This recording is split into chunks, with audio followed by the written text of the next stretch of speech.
ಎಲ್ಲರಿಗೂ ನಮಸ್ಕಾರ ಸ್ನೇಹಿತರೆ. ದ್ವಾದಶ ರಾಶಿಗಳಲ್ಲಿ ವೃಷಭ ರಾಶಿಯು 2ನೇ ಸ್ಥಾನವನ್ನು ಪಡೆದುಕೊಂಡಿದೆ. ಭೂಮಿಯ ಚಿಹ್ನೆಯನ್ನ ಹೊಂದಿರುವ ಈ ರಾಶಿಯವರು ಸಾಮಾನ್ಯವಾಗಿ ಪ್ರಾಮಾಣಿಕರು ಮತ್ತು ಮೊಂಡು ಸ್ವಭಾವದವರು, ಸಹನಶೀಲರು, ವೈಯಕ್ತಿಕ ಸಂಬಂಧದಲ್ಲಿ ಪ್ರಾಮಾಣಿಕತೆಯನ್ನ ಬಯಸುವಂತಹ ಸಭ್ಯ ವ್ಯಕ್ತಿಗಳಾಗಿರ್ತಾರೆ. ವಿಶ್ವಾಸಾರ್ಹ ವ್ಯಕ್ತಿಗಳಾದ ಇವರು ವ್ಯಕ್ತಿತ್ವ ಹಾಗೂ ಕುಂಡಲಿಯ ಭವಿಷ್ಯವು ವಿಭಿನ್ನತೆಯನ್ನ ಪಡೆದುಕೊಂಡಿದೆ. ನೀವು ವೃಷಭ ರಾಶಿಯವರು ಅಥವಾ ನಿಮ್ಮವರು ವೃಷಭ ರಾಶಿಯವರಾಗಿದ್ದರೆ ಅವರ ಗುಣಲಕ್ಷಣಗಳೇನು ಮತ್ತು ವ್ಯಕ್ತಿತ್ವದ ವಿಶ್ಲೇಷತೆ ಏನು ಎನ್ನುವುದನ್ನು ನೋಡೋಣ ಬನ್ನಿ. ವೃಷಭ ರಾಶಿಯ ನಕ್ಷತ್ರದ ಆಧಾರಿತ ಜನ್ಮ ರಹಸ್ಯವನ್ನ ಈ ವಿಡಿಯೋದಲ್ಲಿ ತಿಳಿಸಿಕೊಡಲಿದ್ದೇನೆ. ಅದಕ್ಕೂ ಮುಂಚೆ ನೀವಿನ್ನು ನಮ್ಮ ಚಾನಲ್ಗೆ ಸಬ್ಸ್ಕ್ರೈಬ್ ಆಗಿಲ್ಲ ಅಂದರೆ ಈಗಲೇ ಸಬ್ಸ್ಕ್ರೈಬ್ ಆಗಿ, ಹಾಗೆ ವಿಡಿಯೋಗೆ ಲೈಕ್ ಮಾಡಿ, ವಿಡಿಯೋವನ್ನು ಸ್ಕಿಪ್ ಮಾಡದೆ ಕೊನೆ ತನಕ ನೋಡಿ. ಕಾಲಪುರುಷನ ಕುಂಡಲಿಯಲ್ಲಿ ವೃಷಭ ರಾಶಿ 2ನೇ ರಾಶಿಯಾಗಿದೆ. ಈ ರಾಶಿಯ ಅಧಿಪತಿ ಶುಕ್ರ ಗ್ರಹ.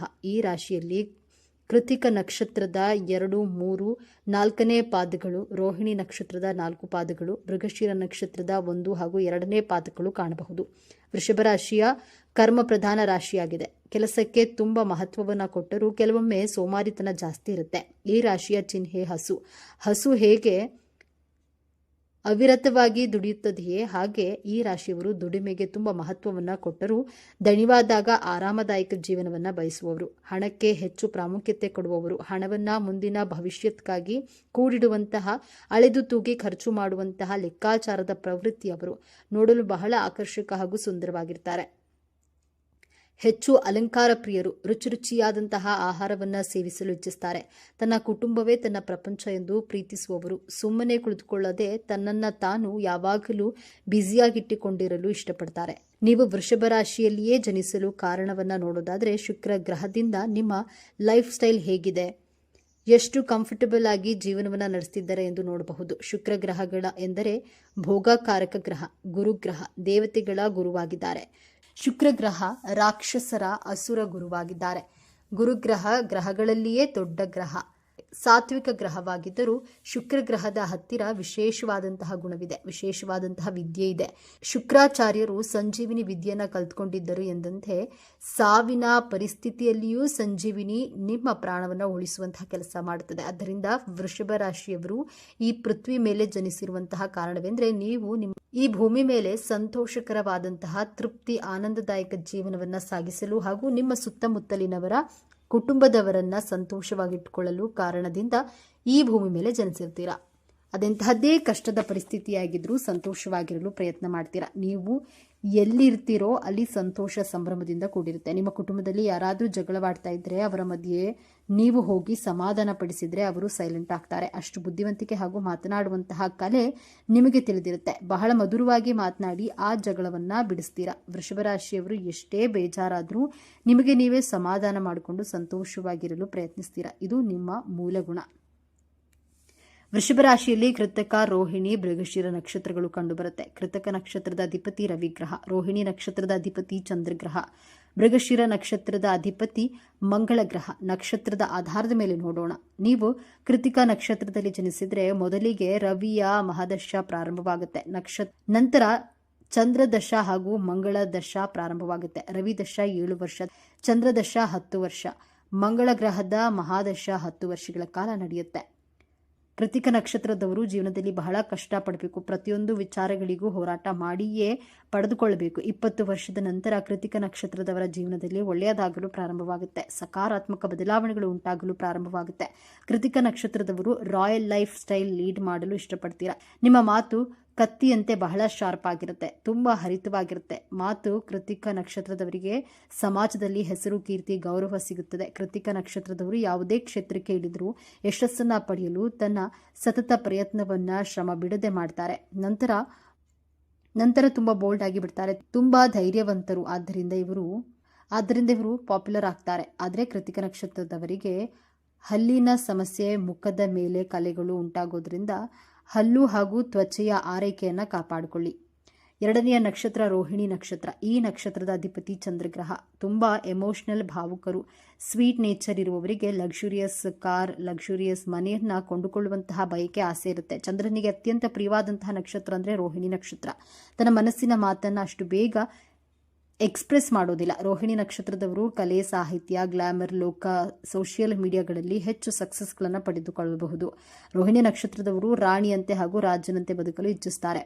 ಮೃಗಶಿರ ನಕ್ಷತ್ರದಲ್ಲಿ ಜನಿಸಿದವರಿಗೆ 32 ವರ್ಷದ ನಂತರ ನಿಮ್ಮ ಜೀವನದಲ್ಲಿ ಅಂದರೆ ನಿಮ್ಮ ಜಾಬ್ ಹಾಗೂ ಬಿಸ್ನೆಸ್ನಲ್ಲಿ ವೃತ್ತಿ ಕ್ಷೇತ್ರದಲ್ಲಿ ಯಶಸ್ಸು ಕಾಣ್ತೀರಾ. ಮೃಗಶಿರ ನಕ್ಷತ್ರದವರು ಕಮ್ಯುನಿಕೇಷನ್ ಸ್ಕಿಲ್ಸ್ ಎಕ್ಸಲೆಂಟ್ ಆಗಿರ್ತೀರಾ.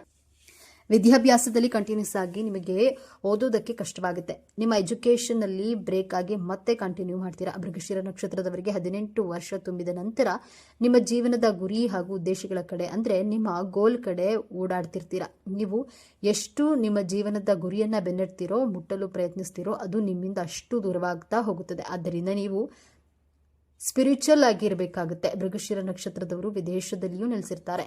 ನಿಮಗೆ ಬ್ಲಡ್ ರಿಲೇಟೆಡ್ ಹೆಲ್ತ್ ಇಶ್ಯೂಸ್ ಇರುತ್ತದೆ, ಡೈಜೆಷನ್ ತೊಂದರೆಗಳಿರುತ್ತದೆ. ಮೃಗಶಿರ ನಕ್ಷತ್ರದವರು ಥೈರಾಯ್ಡ್ ಆರೋಗ್ಯ ಸಮಸ್ಯೆಗಳು ಬರುವಂತಹ ಸಾಧ್ಯತೆಗಳಿವೆ.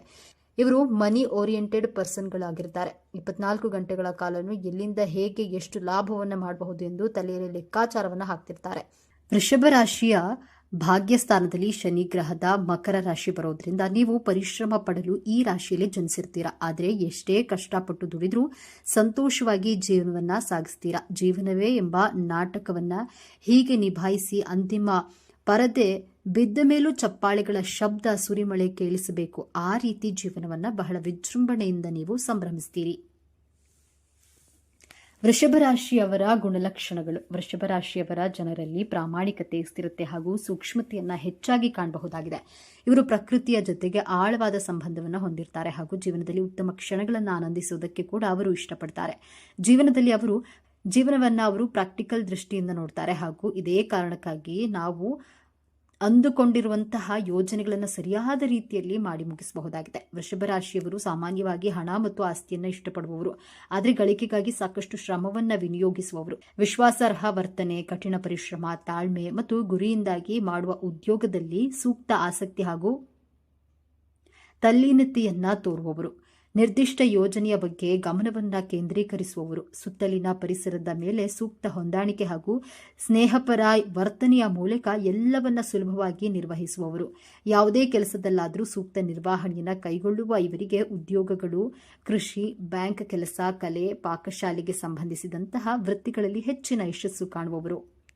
ವೃಷಭ ರಾಶಿಯ ಜನರು ಸಾಮಾನ್ಯವಾಗಿ ವಿಶ್ವಾಸಾರ್ಹ ವ್ಯಕ್ತಿಗಳಾಗಿರ್ತಾರೆ. ಇತರ ವ್ಯಕ್ತಿಗಳನ್ನ ದಯೆ ಮತ್ತು ಉದಾರ ಭಾವನೆಗಳಿಂದ ಪರಿಗಣಿಸ್ತಾರೆ. ಅಂತೆಯೇ ಇತರರ ಏಳಿಗೆಯನ್ನ ಹಾಗೂ ಒಳಿತನ್ನ ಬಯಸುವ ವ್ಯಕ್ತಿಗಳು ಹೌದು. ಬೌದ್ಧಿಕ ಅಂಶಗಳೊಂದಿಗೆ ಉತ್ತಮವಾಗಿರಲು ಬಯಸುವ ಇವರು ಬ್ಯಾಂಕ್ಗಳು ಮತ್ತು ಹಣಕಾಸು ಸಂಸ್ಥೆಗಳಲ್ಲಿ ಉತ್ತಮವಾಗಿ ಕಾರ್ಯನಿರ್ವಹಿಸಲು ಮುಂದಾಗುವವರು. ಎಂತಹ ಕಠಿಣ ಸಂದರ್ಭಗಳಲ್ಲಿ ಎದುರಾದರೂ ಅದನ್ನು ಎದುರಿಸುವಂತಹ ಧೈರ್ಯ ಹಾಗೂ ಮನಸ್ಥಿತಿಯನ್ನು ಹೊಂದಿರ್ತಾರೆ. ಜೀವನದಲ್ಲಿ ಇತರರ ಸಂತೋಷಕ್ಕಾಗಿಯೂ ಸಾಕಷ್ಟು ಶ್ರಮವನ್ನು ವಹಿಸುವವರು. ಸಂವೇದನಾಶೀಲರಾಗಿದ್ದರೂ ಮಾಡುವ ಕೆಲಸ ಕಾರ್ಯಗಳಲ್ಲಿ ಸೂಕ್ತ ಸಾಮರ್ಥ್ಯ ಹಾಗೂ ಸ್ಥಿರತೆಯನ್ನು ಹೊಂದಿರ್ತಾರೆ. ಶುಕ್ರನು ಈ ರಾಶಿಯವರನ್ನ ಆಳೋದ್ರಿಂದ ಇವರು ಸದಾಕಾಲ ಉದಾರ ಮತ್ತು ಕಾಳಜಿಯುಳ್ಳಂತಹ ಪ್ರವೃತ್ತಿಯನ್ನ ತೋರುವವರು. ಜ್ಯೋತಿಷ್ಯದ ಪ್ರಕಾರ 2026ರ ಹೊಸ ವರ್ಷವು ಕೆಲವು ರಾಶಿಗಳ ಭಾಗ್ಯದ ಬಾಗಿಲನ್ನ ತೆಗೆಯಲಿದೆ. ಹಾಗಾಗಿ 2026ರಲ್ಲಿ ವೃಷಭ ರಾಶಿಯವರ ವೃತ್ತಿ, ವೈಯಕ್ತಿಕ, ಕುಟುಂಬ ಹಾಗೂ ಪ್ರೀತಿಯ ಜೀವನ ಹೇಗಿರಲಿದೆ, ಈ ವಿಚಾರಗಳನ್ನ ಗಮನದಲ್ಲಿಟ್ಟುಕೊಂಡು ವೃಷಭ ರಾಶಿಯವರಿಗೆ 2026 ಹೇಗಿರಲಿದೆ ಅನ್ನೋದರ ವಾರ್ಷಿಕ ರಾಶಿಫಲ ನೋಡೋಣ ಬನ್ನಿ. ಅದಕ್ಕೂ ಮುಂಚೆ ನೀವು ನಮ್ಮ ಚಾನೆಲ್ಗೆ ಸಬ್ಸ್ಕ್ರೈಬ್ ಆಗಿಲ್ಲ ಅಂದ್ರೆ ಈಗಲೇ ಸಬ್ಸ್ಕ್ರೈಬ್ ಆಗಿ, ಹಾಗೆ ವಿಡಿಯೋಗೆ ಲೈಕ್ ಮಾಡಿ, ವಿಡಿಯೋವನ್ನ ಸ್ಕಿಪ್ ಮಾಡದೆ ಕೊನೆ ತನಕ ನೋಡಿ. ಎಲ್ಲರೂ ಭಕ್ತಿಯಿಂದ ಓಂ ಶ್ರೀ ಮಹಾಲಕ್ಷ್ಮಿ ನಮಃ ಅಂತ ಕಾಮೆಂಟ್ ಮಾಡಿ ಧನ್ಯವಾದಗಳು. 2026ರಲ್ಲಿ ವೃಷಭ ರಾಶಿಯವರ ಹಣಕಾಸಿನ ಜೀವನ. 2026ರಲ್ಲಿ ವೃಷಭ ರಾಶಿಯವರ ಹಣಕಾಸಿನ ಜೀವನ ಹೇಗಿದೆ? ಧನಸ್ಥಾನಕ್ಕೆ ಗುರುಬಲ ಬರೋದ್ರಿಂದ ಹಣಕಾಸಿನ ವಿಚಾರದಲ್ಲಿ ತುಂಬಾ ಚೆನ್ನಾಗಿದೆ. ಸಾಲಗಾರರ ಕಾಟದಿಂದ ಮುಕ್ತಿ ಸಿಗಲಿದೆ. ಆದಾಯ ಹೆಚ್ಚಾಗುತ್ತೆ. ಈ ವರ್ಷ ನಷ್ಟ ಇಲ್ಲ. ಸ್ವಂತ ಉದ್ಯೋಗ ಮಾಡುವವರಿಗೆ ತುಂಬಾ ಅನುಕೂಲವಾಗಿದೆ. ಸಾಕಷ್ಟು ಆದಾಯ ಸಿಗಲಿದೆ. ಶನಿಗ್ರಹ ದೊಡ್ಡ ಮಟ್ಟದಲ್ಲಿ ಅಭಿವೃದ್ಧಿಯನ್ನ ಉಂಟು ಮಾಡ್ತಾನೆ. ಹಣಕಾಸಿನ ಲಾಭವನ್ನ ನೀಡ್ತಾನೆ. ಸಾಲದ ಭೀತಿ ಇರೋದಿಲ್ಲ. 2ನೇ ಮನೆಗೆ ಗುರುಗ್ರಹ ಆಗಮನವಾಗುತ್ತೆ. ಅಲ್ಲಿಂದ 5ನೇ ಮನೆಯಲ್ಲಿ ನೋಡ್ತಾನೆ. ಇದು ವೃತ್ತಿ ಕ್ಷೇತ್ರವಾಗಿದೆ. 9ನೇ ಮನೆ ಕರ್ಮಸ್ಥಾನ ನೋಡೋದ್ರಿಂದ ವೃತ್ತಿಯಲ್ಲಿ ದೊಡ್ಡ ಮಟ್ಟದ ಬದಲಾವಣೆ ಆಗಲಿದೆ. ಅಧಿಕಾರ ಪಡೆಯೋದು, ಹಣಕಾಸಿನ ಲಾಭ, ಬಡ್ತಿ ಹೊಂದುವ ಸಾಧ್ಯತೆ ಇದೆ.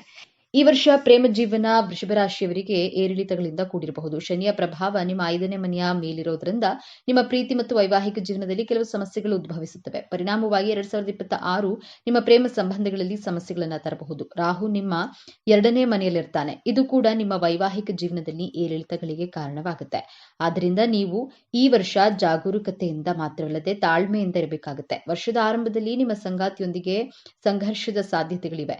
ಹೀಗಾಗಿ ಅತಿಯಾದ ಕೋಪ ಕೋಪವನ್ನ ತಪ್ಪಿಸಿ ಪರಸ್ಪರ ಭಾವನೆಗಳನ್ನ ಅರ್ಥ ಮಾಡಿಕೊಳ್ಳುವುದು ಸಮಯವನ್ನ ಶುಭವಾಗಿಸುತ್ತದೆ. ವರ್ಷದ ಆರಂಭ ವೃಷಭ ರಾಶಿಯವರಿಗೆ ಕಡಿಮೆ ಅನುಕೂಲಕರವಾಗಿರಬಹುದು. ಯಾಕಂದ್ರೆ ಗುರು ಹಿಮ್ಮುಖ ಸಂಚಾರ ಮತ್ತು ರಾಹುವಿನ ಅಶುಭ ಪ್ರಭಾವದಿಂದ ನಿಮ್ಮ ಸಂಗಾತಿಯೊಂದಿಗೆ ವಾದಗಳಾಗುವ ಸಾಧ್ಯತೆಗಳಿವೆ. ಇದಲ್ಲದೆ ತಪ್ಪು ತಿಳುವಳಿಕೆಗಳು ಸಂಬಂಧದಲ್ಲಿ ಅಂತರವನ್ನು ಉಂಟು ಮಾಡಬಹುದು. ತಾಳ್ಮೆ ಮತ್ತು ಶಾಂತತೆಯನ್ನ ಕಾಪಾಡಿಕೊಳ್ಳುವುದು ದೀರ್ಘಕಾಲದ ಪ್ರಯೋಜನಗಳನ್ನ ನೀಡುತ್ತೆ. ನಿಮ್ಮ ವೈವಾಹಿಕ ಜೀವನದಲ್ಲಿ ಸಮಸ್ಯೆಗಳು ನಿಮ್ಮ ಮನೆ ಮತ್ತು ಮಕ್ಕಳ ಮೇಲೂ ಪರಿಣಾಮ ಬೀರಬಹುದು. ಆದ್ದರಿಂದ ತಿಳುವಳಿಕೆಯುಳ್ಳ ನಿರ್ಧಾರಗಳನ್ನು ತೆಗೆದುಕೊಳ್ಳುವುದು ಮುಖ್ಯ. ಕ್ಷುಲ್ಲಕ ವಿಚಾರಗಳ ಬಗ್ಗೆ ವಾದಿಸುವುದನ್ನ ತಪ್ಪಿಸಿ. ಈ ವರ್ಷದ ಮಧ್ಯದಲ್ಲಿ ಕೆಲವು ಹಳೆಯ ಸಮಸ್ಯೆಗಳು ಮತ್ತೆ ಉದ್ಭವಿಸಬಹುದು. ಆದ್ದರಿಂದ ಬಲವಾದ ಸಂಬಂಧವನ್ನ ಕಾಪಾಡಿಕೊಳ್ಳಲು ತಪ್ಪು ತಿಳುವಳಿಕೆಗಳನ್ನ ನಿರಾಕರಿಸುವುದು ಅಥವಾ ನಿವಾರಿಸುವುದು ಪ್ರೇಮ ಸಂಬಂಧವನ್ನ ಬಲಗೊಳಿಸುತ್ತದೆ. ಇನ್ನು ವರ್ಷದ ಮಧ್ಯದಲ್ಲಿ ಗುರು 3ನೇ ಮನೆಯಲ್ಲಿ ಸಂಚಾರ ಮಾಡೋದ್ರಿಂದ ಪರಿಸ್ಥಿತಿಗಳು ಸುಧಾರಿಸಲು ಪ್ರಾರಂಭವಾಗುತ್ತವೆ. ವೈವಾಹಿಕ ಸಮಸ್ಯೆಗಳು ಕಡಿಮೆಯಾಗಬಹುದು. ಅಲ್ಲಿಯವರೆಗೆ ನೀವು ತಾಳ್ಮೆ ಮತ್ತು ಶಾಂತತೆಯನ್ನ ಕಾಪಾಡಿಕೊಳ್ಳಬೇಕು. ತಾಳ್ಮೆ ಘರ್ಷಣೆಯನ್ನ ಕಡಿಮೆ ಮಾಡಿ ಇಬ್ಬರ ನಡುವೆ ಸಾಮರಸ್ಯವನ್ನು ಉಳಿಸೋದು. ಸಮಸ್ಯೆಗಳು ಉದ್ಭವಿಸದಿದ್ರೆ ನೀವು ಬುದ್ಧಿವಂತ ನಿರ್ಧಾರಗಳನ್ನು ತೆಗೆದುಕೊಳ್ಳುವುದು ತುಂಬಾ ಮುಖ್ಯ. ಈ ಸಮಯದಲ್ಲಿ ಅತಿಯಾದ ಕೋಪವನ್ನು ನಿಯಂತ್ರಿಸಿ. ವೃಷಭ ರಾಶಿಯವರಿಗೆ ವರ್ಷದ ಮಧ್ಯಭಾಗವು ತುಂಬಾ ಒಳ್ಳೆಯದು. ಈ ಸಮಯದಲ್ಲಿ ನಿಮ್ಮ ಪ್ರೇಮ ಜೀವನದಲ್ಲಿ ಆಹ್ಲಾದಕರ ಅನುಭವಗಳನ್ನ ನೀವು ಆನಂದಿಸ್ತೀರಿ. ನೀವು ಮದುವೆಯಾಗಲು ಯೋಚಿಸ್ತಾ ಇದ್ರೆ ಉತ್ತಮ ಪ್ರಸ್ತಾಪಗಳು ನಿಮ್ಮ ದಾರಿಗೆ ಬರಬಹುದು. ಪ್ರೀತಿಯಲ್ಲಿರುವವರು ತಮ್ಮ ಸಂಬಂಧವನ್ನ ಮುಂದುವರಿಸಬಹುದು. ಶನಿಯು ನಿಮ್ಮ ತಾಳ್ಮೆಯನ್ನ ಪರೀಕ್ಷಿಸುವುದಾದ್ರಿಂದ ವರ್ಷದ ಅಂತ್ಯದ ವೇಳೆಗೆ ನೀವು ಸ್ವಲ್ಪ ಜಾಗರೂಕರಾಗಿರಬೇಕು. ಆದ್ದರಿಂದ ಆತುರದ ನಿರ್ಧಾರಗಳನ್ನು ತೆಗೆದುಕೊಳ್ಳೋದನ್ನ ತಪ್ಪಿಸಿ. ಸಂಯಮವನ್ನ ಕಾಪಾಡಿಕೊಳ್ಳೋದ್ರಿಂದ ನಿಮಗೆ ಪರಿಸ್ಥಿತಿ ಉತ್ತಮವಾಗಿರುತ್ತದೆ. ವೃಷಭ ರಾಶಿಯವರು ಈ ವರ್ಷದ ಮೊದಲ 6 ತಿಂಗಳು ಜಾಗರೂಕರಾಗಿರಬೇಕು ಮತ್ತು ಬಯಸಿದ ಸಂಗಾತಿಯನ್ನ ಪಡೆಯಲು ಶ್ರಮಿಸೋದನ್ನ ಮುಂದುವರಿಸಬೇಕು. ನೀವು 2026ರಲ್ಲಿ ಮದುವೆಯಾಗಲು ಯೋಚಿಸ್ತಾ ಇದ್ರೆ ಮೊದಲ 6 ತಿಂಗಳು ಅನುಕೂಲಕರವಾಗಿರುವುದಿಲ್ಲ. ಈ ಅವಧಿಯಲ್ಲಿ ನಿಮ್ಮ ಪ್ರೀತಿಯನ್ನ ವ್ಯಕ್ತಪಡಿಸೋದನ್ನ ತಪ್ಪಿಸಿ. ವರ್ಷದ ಆರಂಭದಲ್ಲಿ ತಾಳ್ಮೆಯನ್ನ ಕಾಪಾಡಿಕೊಳ್ಳುವುದು ಉತ್ತಮ. ದಾಂಪತ್ಯ ಮನಸ್ತಾಪಗಳು ಕ್ರಮೇಣ ಸಾಮಾನ್ಯ ಸ್ಥಿತಿಗೆ ಬರುವುದು ನಿಮಗೆ ಅತ್ಯಂತ ಅನುಕೂಲಕರ ತಿಂಗಳು ಎಂದು ಸಾಬೀತುಪಡಿಸಬಹುದು. ಈ ಸಮಯದಲ್ಲಿ ನೀವು ಹೊಸ ಸಂಬಂಧವನ್ನು ಸಹ ಪ್ರಾರಂಭಿಸಬಹುದು. ನಿಮ್ಮ ಪ್ರೇಮ ಜೀವನದಲ್ಲಿ ಪ್ರಣಯ ಹೆಚ್ಚಾಗುತ್ತದೆ. ವರ್ಷದ ಕೊನೆಯಲ್ಲಿ ಮನೆಯ ವಾತಾವರಣ ಆಹ್ಲಾದಕರವಾಗಿರುತ್ತೆ. ನಿಮ್ಮ ದಾಂಪತ್ಯದಲ್ಲಿ ಪ್ರೀತಿ, ಗೌರವ ಮತ್ತು ವಿಶ್ವಾಸ ಬಲಗೊಳ್ಳುವುದು. ಈ ಸಮಯದಲ್ಲಿ ನಿಮ್ಮ ವೈವಾಹಿಕ ಜೀವನದಲ್ಲಿ ಪ್ರೀತಿ ಮತ್ತು ವಿಶ್ವಾಸ ಹೆಚ್ಚಾಗುತ್ತೆ. ಇನ್ನು ವೃಷಭ ರಾಶಿಯವರು ಈ 5 ವಿಚಾರದಲ್ಲಿ ಎಚ್ಚರಿಕೆಯನ್ನು ವಹಿಸಬೇಕು. ಮೊದಲನೆಯ ಎಚ್ಚರಿಕೆ, ನಿಮ್ಮ ಜೀವನದಲ್ಲಿ ಪ್ರೀತಿ, ವೈವಾಹಿಕ ಜೀವನ, ಬಿಸ್ನೆಸ್, ಜಾಬ್, ಎಜುಕೇಶನ್ ಯಾವುದೇ ವಿಚಾರ ಆದ್ರೂ ಸರಿ, ನಿಮ್ಮ ಮನಸ್ಸಿಗೆ 100% ಅನಿಸಿದ್ರೆ ಮಾತ್ರ ನಿರ್ಧಾರಗಳನ್ನ ಪೂರ್ತಿ ಮನಸ್ಸಿನಿಂದ ತೆಗೆದುಕೊಳ್ಳಿ. ಇಲ್ದಿದ್ರೆ ತೆಗೆದುಕೊಳ್ಳೋದಕ್ಕೆ ಹೋಗಬೇಡಿ. ಆ ಕೆಲಸದಲ್ಲಿ 100% ಸಕ್ಸಸ್ ಪಡೆಯುತ್ತೀರಾ. ನಿಮ್ಮ ಮನಸ್ಸಿಗೆ 99% ಅನಿಸಿದ್ರೆ ಆ ಕೆಲಸಕ್ಕೆ ಕೈ ಹಾಕಬೇಡಿ. ಬೇರೆಯವರ ಒತ್ತಡಕ್ಕೆ ಮಣಿದು ನಿರ್ಧಾರಗಳನ್ನು ತೆಗೆದುಕೊಳ್ಳಬೇಡಿ. ಸಾಕ್ಷಾತ್ ಶಿವ ಹಾಗೂ ಲಕ್ಷ್ಮಿ ಅನುಗ್ರಹ ಇರುವಂತಹ ರಾಶಿ ವೃಷಭ ರಾಶಿ. ಆದ್ದರಿಂದ ವೃಷಭ ರಾಶಿಯವರು ನೀವು ಕುಳಿತುಕೊಂಡೇ ಯಶಸ್ಸನ್ನ ಪಡೆಯಬಹುದು. ನೀವು ಕಷ್ಟಪಟ್ಟು ಅಲೆದಾಟ ಮಾಡುವ ಅಗತ್ಯವೇ ಇಲ್ಲ. ಆದರೆ ಯಾವುದೇ ಕೆಲಸ ಮಾಡಿದ್ರೂ ಪೂರ್ಣ ಮನಸ್ಸಿನಿಂದ ಮಾಡಿದಾಗ ಮಾತ್ರ ಯಶಸ್ಸು ಪಡೆಯುತ್ತೀರಾ. ಎರಡನೆಯ ಎಚ್ಚರಿಕೆ, ವೃಷಭ ರಾಶಿಯ ಅಧಿಪತಿ ಸಂಪತ್ತಿಗೆ ಅಧಿದೇವತೆಯಾದಂತಹ ಶುಕ್ರ ಗ್ರಹ ಹಾಗೂ ಚಂದ್ರಗ್ರಹ. ಆದ್ದರಿಂದ ನೀವು ಹಣವನ್ನ ಉಳಿತಾಯ ಮಾಡೋದ್ರಲ್ಲಿ ಪೂರ್ಣ ಮನಸ್ಸಿನಿಂದ ಬಹಳ ಕ್ಯಾಲ್ಕುಲೇಟಿವ್ ಆಗಿ ಉಳಿತಾಯ ಮಾಡ್ತೀರಾ. ನಿಮ್ಮ ಕುಟುಂಬದವರೇ ಆಗ್ಲಿ, ಸ್ನೇಹಿತರೇ ಆಗ್ಲಿ, ಸಂಬಂಧಿಕರೇ ಆಗ್ಲಿ ನಿಮ್ಮನ್ನ ಜಿಪುಣರು ಎಂದರೂ ತಲೆ ಕೆಡಿಸ್ಕೊಳ್ಬೇಡಿ. ನೀವು ಹಣವನ್ನ ಸಂಗ್ರಹಿಸುವ ಗುಣ ಬಿಟ್ಕೊಡಬೇಡಿ. ನಿಮ್ಮ ಪೂರ್ಣ ಮನಸ್ಸಿನಿಂದ ಹಣವನ್ನು ಉಳಿತಾಯ ಮಾಡಿದ್ರೆ ಆ ಲಕ್ಷ್ಮೀ ದೇವಿಯ ಅನುಗ್ರಹ ನಿಮ್ಮ ಮೇಲೆ ಇನ್ನೂ ಹೆಚ್ಚಾಗಿರಲಿದೆ. ನೀವು ಬಹಳ ಬೇಗ ಶ್ರೀಮಂತರಾಗಿ ಸಂತೋಷವಾಗಿರಬಹುದು. ನಿಮ್ಮ ಮನಸ್ಸಿಗೆ ಅನಿಸಿದ ಹಾಗೆ ಮಾಡಿ. ವೃಷಭ ರಾಶಿಯವರು ಎಲ್ಲರ ಸಲಹೆಯನ್ನ ತೆಗೆದುಕೊಳ್ತೀರಾ. ಆದ್ರೆ ನೀವು ಮಾಡೋದು ಮಾತ್ರ ನಿಮ್ಮ ಬುದ್ಧಿಗೆ, ನಿಮ್ಮ ಮನಸ್ಸಿಗೆ ತೋಚಿದ್ದು ಮಾಡೋದು. ನಿಮ್ಮ ತನವನ್ನ, ಹಣದ ಉಳಿತಾಯವನ್ನ ಬಿಟ್ಕೊಡ್ಬೇಡಿ. ವೃಷಭ ರಾಶಿಯವರಿಗೆ ಗೊತ್ತಿದೆ ಎಷ್ಟು ಹಣವನ್ನ ಯಾವ ಸಮಯದಲ್ಲಿ ಖರ್ಚು ಮಾಡಬೇಕು, ಯಾರಿಗೆ ಖರ್ಚು ಮಾಡಬೇಕು ಎಂದು ತಿಳಿಯುವಂಥದ್ದು ಬುದ್ಧಿವಂತರಾಗಿರ್ತೀರಿ. ಮೂರನೆಯ ಎಚ್ಚರಿಕೆ, ನೀವು ಪರ್ಸನಲ್ ಲೈಫ್ ನಲ್ಲಿ ಆಗ್ಲಿ ಅಥವಾ ಪ್ರೊಫೆಷನಲ್ ಲೈಫ್ ನಲ್ಲೇ ಆಗ್ಲಿ, ನಿಮ್ಮ ವರ್ಕಿಂಗ್ ಪ್ಲೇಸ್ ಅಲ್ಲಿಯೇ ಆಗ್ಲಿ ಮೈಯೆಲ್ಲ ಕಣ್ಣಾಗಿ ಬಹಳ ಎಚ್ಚರಿಕೆಯಿಂದ ಕೆಲಸ ಕಾರ್ಯಗಳನ್ನ ಮಾಡಿದ್ದೆ ಆದಲ್ಲಿ ನೀವು ಹಿಡಿದಂತಹ ಕೆಲಸದಲ್ಲಿ ಸಕ್ಸಸ್ 100% ಗ್ಯಾರಂಟಿ. ನೀವು ಕೆಲಸ ಮಾಡುವಾಗ ಮೈ ಮರೆತರೆ, ನಿಮ್ಮ ಕಾನ್ಸಂಟ್ರೇಷನ್ ಡೈವರ್ಟ್ ಆದ್ರೆ ನಿಮ್ಮ ಕೆಲಸ ಕಾರ್ಯಗಳು ಬಹಳ ಡಿಲೇ ಆಗುತ್ತೆ. ಮೊದಲೇ ವೃಷಭ ರಾಶಿಯವರು ನಿಧಾನವಾಗಿ ಬಹಳ ಪರ್ಫೆಕ್ಟ್ ಆಗಿ ಕೆಲಸ ಮಾಡುವರು. ಆದ್ರೆ ಬಹಳ ಕೇರ್ಫುಲ್ ಆಗಿ ಮೈಯೆಲ್ಲ ಕಣ್ಣಾಗಿದ್ದು ಕೆಲಸಗಳನ್ನ ಪರ್ಫೆಕ್ಟ್ ಆಗಿ ಸಮಯಕ್ಕೆ ಸರಿಯಾಗಿ ಮಾಡ್ತೇನೆ ಎಂದು ಎಚ್ಚರಿಕೆ ಇರಬೇಕು. ನಾಲ್ಕನೆಯ ಎಚ್ಚರಿಕೆ, ನಿಮಗೆ ಕಲೆ, ಸಾಹಿತ್ಯ, ಸಂಗೀತ, ಕ್ರಿಯೇಟಿವಿಟಿ ದೈವದತ್ತವಾಗಿ ಒಲಿದು ಬಂದಿರುತ್ತೆ.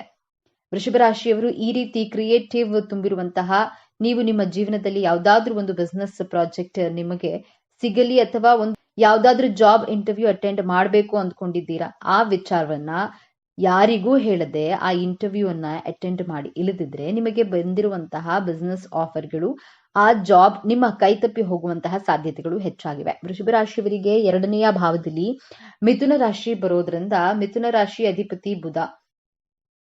ನಿಮ್ಮ ಪ್ಲಾನ್ಗಳನ್ನ, ನಿಮ್ಮ ಸಕ್ಸಸ್ಗಳನ್ನ ಯಾರಿಗಾದ್ರೂ ಹೇಳಿದ್ರೆ ಬಹಳ ಬೇಗ ಗಾಸಿಪ್ಗಳ ರೀತಿಯಲ್ಲಿ ಗಾಳಿಯಲ್ಲಿ ಸ್ಪ್ರೆಡ್ ಆಗಿ ನಿಮಗೆ ದೃಷ್ಟಿಯಾಗುವಂತಹ ಚಾನ್ಸಸ್ ತುಂಬಾ ಇದೆ. ಈ ಕಾರಣದಿಂದ ನಿಮ್ಮ ಕೆಲಸ ಕಾರ್ಯಗಳು ಅರ್ಧದಲ್ಲಿಯೇ ನಿಂತು ಹೋಗಬಹುದು. ಆದ್ದರಿಂದ ನಿಮ್ಮ ಕೆಲಸ ಮುಗಿಯುವವರೆಗೂ ಆ ವಿಚಾರವನ್ನ ಬಹಳ ಸೀಕ್ರೆಟ್ ಆಗಿ ಇಡುವಂತಹ ಎಚ್ಚರಿಕೆಯನ್ನು ವಹಿಸಬೇಕು. 5ನೇದಾಗಿ ವೃಷಭ ರಾಶಿಯವರು ನಿಮ್ಮ ಮನಸ್ಸಿನಲ್ಲಿ ಅನಿಸಿದ್ದನ್ನ ಬೇರೆಯವರಿಗೆ ನೇರವಾಗಿ ಹೇಳಬಾರದು. ಬೇರೆಯವರು ತಪ್ಪು ಮಾಡಿದಾಗ ಅವರ ತಪ್ಪು ಮಾತ್ರ ನಿಮಗೆ ಕಾಣುತ್ತದೆ. ನೀವು ಸಡನ್ ಆಗಿ ಅವರ ತಪ್ಪನ್ನ ಅವರಿಗೆ ನೇರವಾಗಿ ಹೇಳಿದ್ರೆ ಅವರು ಯಾವುದೇ ಕಾರಣಕ್ಕೂ ಅದನ್ನ ಎಕ್ಸೆಪ್ಟ್ ಮಾಡ್ಕೊಳ್ಳೋದಿಲ್ಲ. ಬದಲಾಗಿ 4 ಜನರನ್ನ ಸೇರಿಸಿ ನಿಮ್ಮ ಮನಸ್ಸಿನ ಮಾತನ್ನ ಅವರಿಗೆ ಹೇಳಿ ರಾಜಕಾರಣಿಗಳ ರೀತಿ ತಲುಪಿಸಬೇಕಾಗುತ್ತೆ. ಆಗ ನಿಮ್ಮ ಮಾತಿಗೆ ಬೆಲೆ ಸಿಗೋದು. ಆದ್ದರಿಂದ ನಿಮ್ಮ ಮನಸ್ಸಿಗೆ ಅನಿಸಿದ್ದನ್ನ ಯಾರಿಗೂ ಡೈರೆಕ್ಟ್ ಆಗಿ ವ್ಯಕ್ತಪಡಿಸಬೇಡಿ. ವೃಷಭ ರಾಶಿಯವರು ಅಂದುಕೊಂಡಿರೋದು 99% ಕರೆಕ್ಟ್ ಆಗಿಯೇ ಇರುತ್ತೆ. ಆದ್ರೆ ಬೇರೆಯವರಿಗೆ ನಿಮ್ಮ ಅಭಿಪ್ರಾಯಗಳು ತಪ್ಪಾಗಿಯೇ ಕಾಣುವುದು. ಆದ್ದರಿಂದ ನಿಮ್ಮ ಮನಸ್ಸಿನ ಅಭಿಪ್ರಾಯಗಳನ್ನ ಅವರ ಮುಂದೆ ನೇರವಾಗಿ ವ್ಯಕ್ತಪಡಿಸಬೇಡಿ. ನೀವು ಈ ರೀತಿ ಮಾಡಿದ್ದೇ ಆದಲ್ಲಿ ನಿಮ್ಮ ಟೈಮ್ ವೇಸ್ಟ್ ಆಗುತ್ತೆ. ನಿಮ್ಮ ಟೈಮ್ ಅನ್ನ ವೇಸ್ಟ್ ಮಾಡ್ಕೊಳ್ಳದೆ ನಿಮ್ಮ ಗುರಿ ಹಾಗೂ ಉದ್ದೇಶಗಳ ಕಡೆ ಫೋಕಸ್ಡ್ ಆಗಿ ಇರಬೇಕಾಗತ್ತೆ. ಈ 5 ವಿಚಾರದಲ್ಲಿ ಎಚ್ಚರಿಕೆ ವಹಿಸಬೇಕು. ನಿಮ್ಮ ಜೀವನದಲ್ಲಿ ನೀವು ಅಂದುಕೊಂಡಂತಹ ಕೆಲಸದಲ್ಲಿ 100% ಜಯ ನಿಮ್ಮದೇ. ಪರಿಹಾರ: ನೀವು ನಿಮ್ಮ ಆರೋಗ್ಯದ ಮೇಲೆ ನಿಗಾ ವಹಿಸಬೇಕು ಮತ್ತು ಮಹಾಮೃತ್ಯುಂಜಯ ಮಂತ್ರವನ್ನ ಪಠಿಸುವುದು ಪ್ರಯೋಜನಕಾರಿ. ನೀವು ಜೀವನದಲ್ಲಿ ತೊಂದರೆಗಳನ್ನ ಎದುರಿಸುತ್ತಿದ್ರೆ ನಿಯಮಿತವಾಗಿ ಶಿವ ದೇವಾಲಯಕ್ಕೆ ಭೇಟಿ ನೀಡುವುದು ಒಳ್ಳೆಯದು. ಇದು ನಿಮಗೆ ತೊಂದರೆಗಳಿಂದ ಸ್ವಲ್ಪ ಪರಿಹಾರವನ್ನ ನೀಡುತ್ತೆ. ಮಹಾಲಕ್ಷ್ಮಿಯನ್ನ ಪೂಜಿಸಿ ಮತ್ತು ಶ್ರೀ ಸ್ತೋತ್ರವನ್ನ ಪಠಿಸಿ. ಧರಿಸಬೇಕಾದ ರುದ್ರಾಕ್ಷಿ 9 ಮುಖಿ ರುದ್ರಾಕ್ಷಿಯನ್ನ ಧರಿಸಿ. ಅದೃಷ್ಟ ರತ್ನ ವಜ್ರ ಶುಕ್ರವಾರ ಇದನ್ನ ಧರಿಸಿ. ಲಕ್ಷ್ಮಿ ಪೂಜೆ ಮಾಡಿ. ಶನಿವಾರದಂದು ರಾಹುಕಾಲದ ಸಮಯದಲ್ಲಿ ದುರ್ಗಾ ಮಾತೆಯನ್ನ ಪೂಜಿಸಿ. ಸರಿ ಸ್ನೇಹಿತರೆ, ಈ ಮಾಹಿತಿ ನಿಮಗೆ ಇಷ್ಟವಾದ್ರೆ ಈ ವಿಡಿಯೋನ ಪ್ರತಿಯೊಬ್ಬರಿಗೂ ಶೇರ್ ಮಾಡಿ. ಈ ವಿಡಿಯೋವನ್ನ ತಪ್ಪದೆ ಲೈಕ್ ಮಾಡಿ. ನಮ್ಮ ಚಾನೆಲ್ಗೆ ಸಬ್ಸ್ಕ್ರೈಬ್ ಆಗಿ. ಎಲ್ಲರೂ ಭಕ್ತಿಯಿಂದ ಓಂ ಶ್ರೀ ಶನೇಶ್ವರಾಯ ನಮಃ ಅಂತ ಕಾಮೆಂಟ್ ಮಾಡಿ. ಎಲ್ಲರಿಗೂ ಶುಭವಾಗಲಿ. ಧನ್ಯವಾದಗಳು.